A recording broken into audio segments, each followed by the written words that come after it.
Dalam persoalan jamaah sholat, kenapa saf pertama itu lebih utama dan siapa yang harus menempati posisi saf pertama di belakang imam?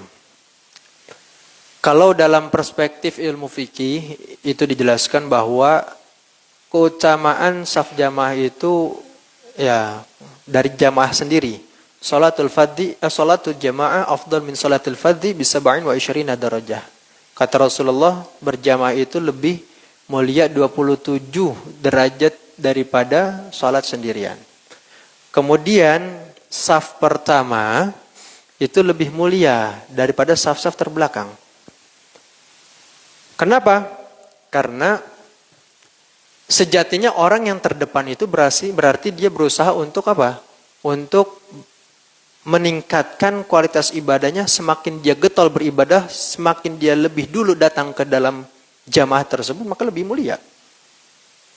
Maka kalau dalam pembahasan salat Jumat, itu kata Rasulullah SAW diibaratkan seperti orang yang datang di waktu pertama. Itu dibagikan menjadi 4 atau 5 waktu.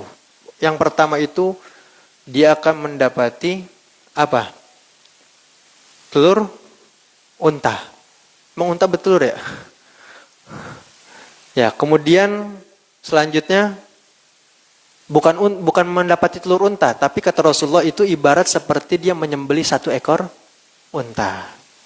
Kemudian yang kedua, berarti kan saf pertengahan. Kata Rasulullah itu ibarat seperti dia menyembelih 1 ekor sapi. Kemudian yang waktu ketiga, berarti sebelum terbelakang. Ibarat seperti seorang menyembelih 1 ekor ayam. Yang terakhir, paling bagian akhir, itu seperti seorang itu menyedekahkan 1 butir telur. Dari situ sudah terlihat bentuk kemuliaan yang Allah akan berikan kepada setiap hambanya yang selalu mengusahakan dirinya itu terdepan dalam perihal ibadah.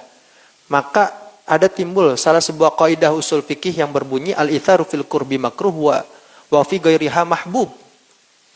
Kadangkala kita seringkali mendapati ada orang, kita udah ada di saf, depan kosong, tong lu maju. Malah kita nyuruh orang buat maju ke depan. Dalam kaidah usul fikih, al-itharu fil qurbi makruh. Mengedepankan seseorang dalam al-qurbi. Qurbi itu berarti taqarrub ilallah. Dalam perkara mendekatkan diri kepada Allah Subhanahu wa taala, yaitu dalam beribadah, hukumnya makruh. Wa fi ghairiha mahbub. Tapi kalau dalam perkara lain yang bukan ibadah, mahbub itu sangat dicintai oleh Allah. Seperti apa? Kita punya harta, tapi kita melihat ada orang yang butuh makan.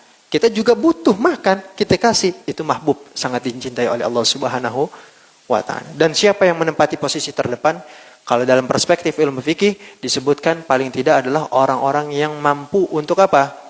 Untuk menggantikan posisi imam ketika imam sedang berhalangan dalam sholat. Di tengah-tengah sholat. Imam tiba-tiba batal wudunya. Lagi pertengahan sholat, dia buang angin. Ya sudah. Maka orang yang terdepanlah yang harus menggantikan, meneruskan sholat tersebut. Maka kalau seandainya ada anak-anak kecil, ya kalau bisa kita kesampingkan. Atau dikebelakangkan, itu nggak jadi masalah.